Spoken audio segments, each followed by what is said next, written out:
আপনারা ইমাম আহমদ ইবনে হাম্বলের নাম শুনেছেন?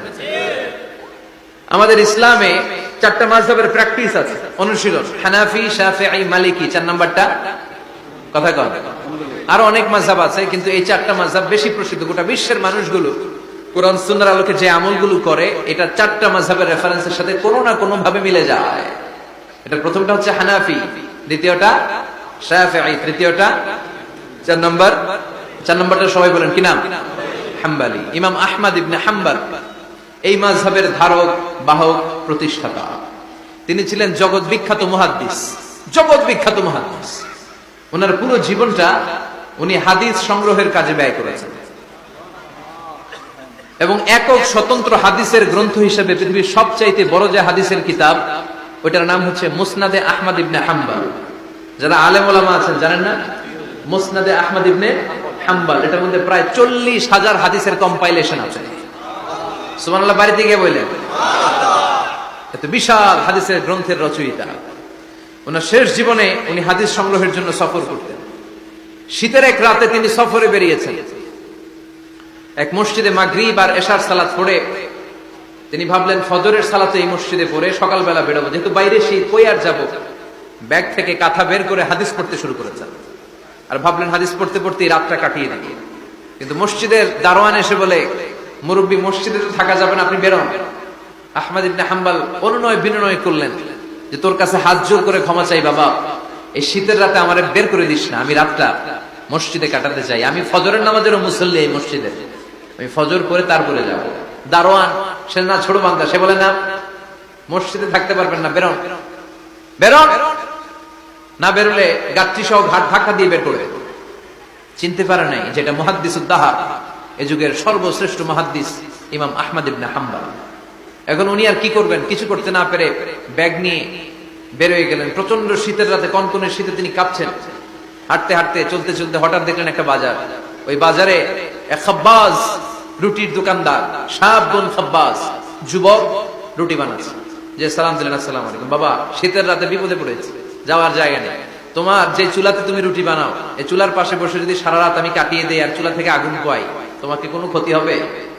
যুবক বলে, না না, কোনো ক্ষতি হবে না। আহলান ওয়া সাহলান, এ আমার হাবান বিক, খোশামদেদ, এটা তো খুশ নসিব আমার। আপনি আগুন পোয়ালে আমার সমস্যা কি? আসে। ইমাম আহমদ ইবনে হাম্বল যুবককে শুকরিয়া জানিয়ে, আল্লাহর শুকরিয়া করে চুলার পাশে বসে আবার হাদিস পড়তে লাগলেন। কিন্তু তিনি লক্ষ্য করলেন যে যুবকটা একটু পর পর আওয়াজ করে পড়ে আস্তাগফিরুল্লাহ। কি পড়ে? আটা দিয়ে রুটি বানায়, পড়ে আস্তাগফিরুল্লাহ। রুটির খামির বানায়, পড়ে আস্তাগফিরুল্লাহ। খামিরগুলো দলা বেঁধে গোল গোল করে সাজিয়ে রাখে, আর কি পড়ে? বেলুন দিয়ে এগুলো বলে চুলার ভিতরে ঢুকায় দেয়, আর কি পড়ে? কেউ রুটি কিনতে আসলে তার হাতে রুটি তুলে দেয়, আর কি পড়ে? টাকা দিলে টাকা নিয়ে ক্যাশ বক্সে রেখে দিয়ে কি পড়ে? শুধু পড়ছে আস্তাগফিরুল্লাহ, আস্তাগফিরুল্লাহ। ইমাম আহমদ ইবনে হাম্বল তো অবাক, ঘটনা কি?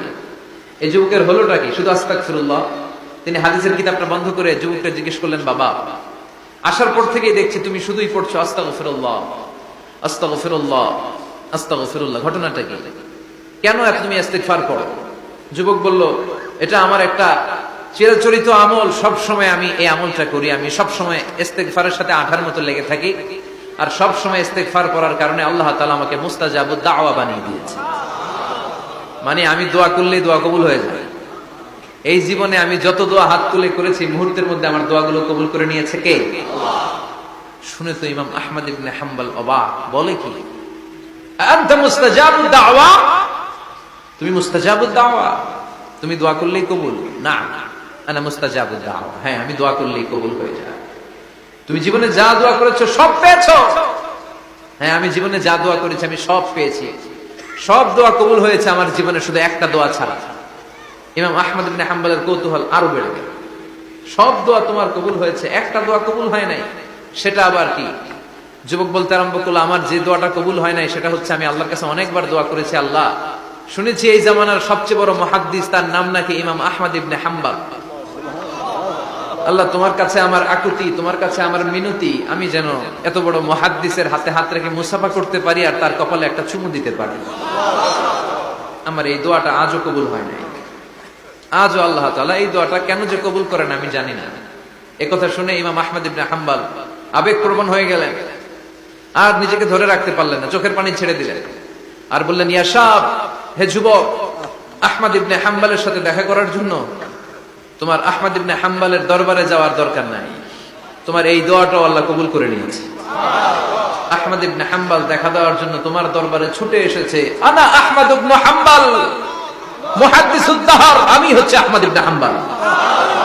যুবক নিজেকে ধরে রাখতে পারে না, চোখের পানি ছেড়ে দিয়ে ওই যুগের সবচাইতে বড় মুহাদ্দিসকে জড়িয়ে ধরে হাতের মধ্যে হাত রেখে মুসাফা করে আহমদ ইবনে হাম্বলের কপালে চুমুকে দেয়। আর আহমদ ইবনে হাম্বলের কাছে দোয়া চেয়ে বলল, ও ইমাম, রব্বুল আলামিন আমার জীবনের কোন দোয়া আজকে আর বাকি রেখে দেন নাই। এই যে দোয়াটা বাকি ছিল, এই দোয়াটাও আল্লাহ কবুল করে নিয়েছে। এই দোয়াটাও কবুল, মুস্তাজাবুদ দাওয়া। আপনি সব সময় যদি ইস্তিগফারের সাথে আঠার মতো লেগে থাকতে পারেন, আপনি দোয়া করা মাত্র দোয়া কবুল করে নেবে কে? এজন্য সব সময় অবসরে বসে আছেন, বাস স্টেশনে বসে আছেন, সিএনজিতে চড়ে এক জায়গা থেকে আরেক জায়গায় যাচ্ছেন, বিছানায় শুয়ে আছেন, পড়বেন আস্তাগফিরুল্লাহ। কি পড়বেন? প্রাণ খুলে মন থেকে আওয়াজ করে সবাই পড়েন আস্তাগফিরুল্লাহ। আবারও পড়েন আস্তাগফিরুল্লাহ, চিল্লায় পড়েন আস্তাগফিরুল্লাহ। বিশ্বনবী ইস্তিগফারের অনেকগুলো আলফাজ শিখিয়েছেন, সবচেয়ে সহজ যেটা শিখিয়েছেন সেটার নাম হলো আস্তাগফিরুল্লাহ। বিশ্বনবী জামাতে সালাত শেষে সালাম ফিরিয়ে আওয়াজ করে পড়তেন আল্লাহু আকবার, তারপরে 3 বার পড়তেন আস্তাগফিরুল্লাহ, আস্তাগফিরুল্লাহ, আস্তাগফিরুল্লাহ। পড়ার দরকার আছে না নাই? পড়তে রাজি আছেন তো? সালাম ফেরানোর পরে কি পড়বেন? নাকি দোয়া করার জন্য পাগল হয়ে যাবে? আল্লাহুম্মা আমিন ইয়া আরহামার রাহিমিন, আছে না নাই? পাগল হয়ে যায় দোয়া করার জন্য, কিন্তু তাসবিহগুলো পড়তে চায় না। বিশ্বনবী লম্বা তাসবিহ পড়তেন, সালাম ফেরানোর পরেই আস্তাগফিরুল্লাহ পড়তে রাজি আছেন? আবার বিশ্বনবী বললেন, যে ব্যক্তি পড়বে আস্তাগফিরুল্লাহ আল্লাযী লা ইলাহা ইল্লা হুয়াল হাইয়ুল কাইয়্যুম ওয়া আতুবু ইলাইহি, যুদ্ধের ময়দান থেকে যদি কেউ পালিয়ে যায় তার কোনো মাফ নাই। এটা অনেক বড় কবিরা গুনাহ। আত-তাওয়াল্লি মিন ইয়াউমিজ যাহফ, যুদ্ধের ময়দান থেকে পালালে ওর কোনো মাফ নাই। বিশ্বনবী বলেন, যুদ্ধের ময়দান থেকে পালিয়ে এসেছে কোন মুসলিম সৈনিক, সেও যদি এই আস্তাগফিরুল্লাহ আল্লাযী লা ইলাহা ইল্লা হুয়াল হাইয়ুল কাইয়্যুম ওয়া আতুবু ইলাইহি মন থেকে পড়ে, তার জীবনের গুনাহ আল্লাহ মাফ করে দিবে। আবার সাইয়েদনা আবু বকর, সহিহ বুখারীর বর্ণনা, বিশ্বনবী বললেন, ইয়া রাসূলুল্লাহ আল্লিমনি দুআআন আদউ বিহি ফি সালাতি। ও নবী, আপনি আমারে এমন একটা দোয়া শিক্ষা দেন যেই দোয়াটা আমি নামাজের মধ্যে করব। বিশ্বনবী বললেন, তুমি নামাজের মধ্যে পড়ো, আল্লাহুম্মা ইন্নী যালামতু নাফসি যুলমান কাসীরা ওয়া লা ইয়াগফিরুয যুনুবা ইল্লা আনতা ফাগফিরলি মাগফিরাতাম মিন ইনদিকা ইন্নাকা আনতাল গফুরুর রহিম। সুবহানাল্লাহ। এটাকে আমরা বলি দোয়া মাসুরা, এটাও একটা ইস্তিগফার। যেখানে ক্ষমা চাওয়ার কথা আছে ওইটাই ইস্তিগফার, বুঝতে পেরেছেন? আল্লাহুম্মা ইন্নী যালামতু নাফসি, ও আল্লাহ অনেক জুলুম করেছি, যুলমান কাসীরা, জুলুমের শেষ নাই।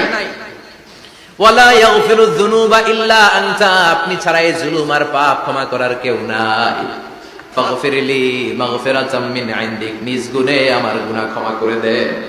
ওয়া লা ইয়াগফিরুয যুনুবা ইল্লা আনতা, আপনি ছাড়া গুনাহ ক্ষমা করার দ্বিতীয় কেউ নাই। আমাদের পাপ ক্ষমা করার আর কোন সত্তা আছে? চিল্লায় বলেন আছে? আবার বিশ্বনবী বললেন, যত ইস্তিগফার আছে সব ইস্তিগফারের সেরা সর্বশ্রেষ্ঠ ইস্তিগফারের নাম সাইয়্যিদুল ইস্তিগফার। কি নাম?